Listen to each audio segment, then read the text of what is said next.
Merci bandeko balandi. Esika bozali wana pona kolanda bongo suite ya histoire na biso. Et la suite des événements toujours toyebi. Esika wapi tozali tozomona Moteki Makemba. Voilà, tozo continuer avec Didier Parfait toujours. Merci na God's Love International Venture na Mokuse Glive. Et pa wapi ba film oyo ezokitaka et salami lelo et bimi lelo et komeli biso pe masolo mbala moko tolandi. Voilà, tozo compléter bongo troisième partie. Simanangwa ye nandaku. Yo keno linga ba momia batu. Ah, motionné yo ba massacrer ba ndekota la frappe ba eko beta mwana mobali. Mwana zo sala déjà ba choix que père. En tout cas papa ba kotoyo esimi. Na lela nanga tantina deze. Ye penza na ndaku na benga ye mama. Alongolanga ba pasi na ba souci ya mama na monate. Totala kabo ye pa kenda ba santimela te esi likolo mbeto. Bandoto kitoko yo azomona moto yo sourire kaka ezotikala na sima. Hey, bandeko mwana mwasi nde bolingo ekomi kosala ekomi komata. So ekomo mata ba réaction ezalaka boye. Afandika asui abandi koloba ye moko ba sourire ebele azokokolala te alobika na suka nango. Je crois que je l'aime. Maman, ataba semblant, totimbela ki okala. Ah, ngande na langi. Baloba nzungu na nzungu na mofinuku na yango. Bandeko tokati na biso po awa taba interpréter na ba fenge bazo comprendre. Oyo nani? Mwana zaki témoin.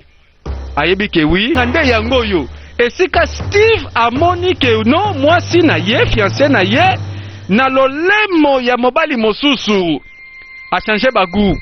Et voilà sikoyo mama na kufa kaka posa kaka na miboma na ngamba la maona kende oyebi ondimela kinga ite na baki keno azokene kobima na mutu azanga tina te kaka makemba nga sikoyo nazala desi na mwasi ndengwana. Eza makambo luka kino? Ah oui. Eza ona moni makambo nazo lobela yo.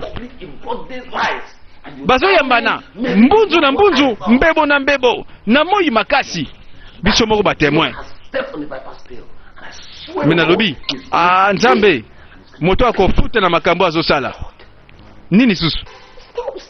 Tika makambo wana. Tika komisala boyeko. Mwana ngai nalingi boye te pardon.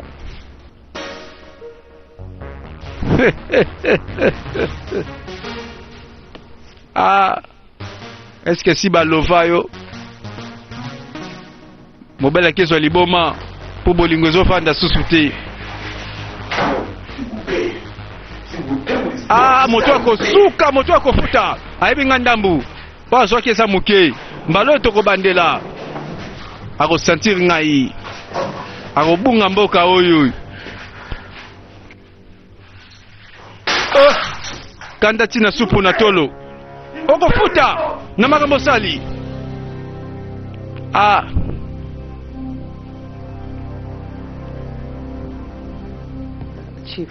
Chief. I came here na ye awa because I want c'est parce que nalingi to tell you that hey, premier baiser lipwepo ya liboso ayoka kelengi nango bongo bino bolingo boko teka masolango ndengwana oh, ba sentiment na bango ya baguna yesa baguna yo na pekisi yo opusa na pembeni ya mwana nanga ya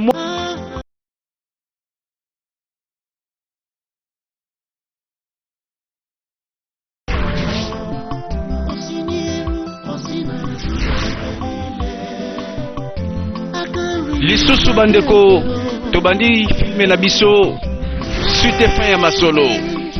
Voilà quatrième partie ya lisolo ya Moteki Makemba e bandeko nine koya baiko kutana. Pardon kimi mbala moko pezambe asali oya ye na tango na ye. Oh, moto alamuki nie abwaki miso malamu, maladi pe terminé esili mbala moko.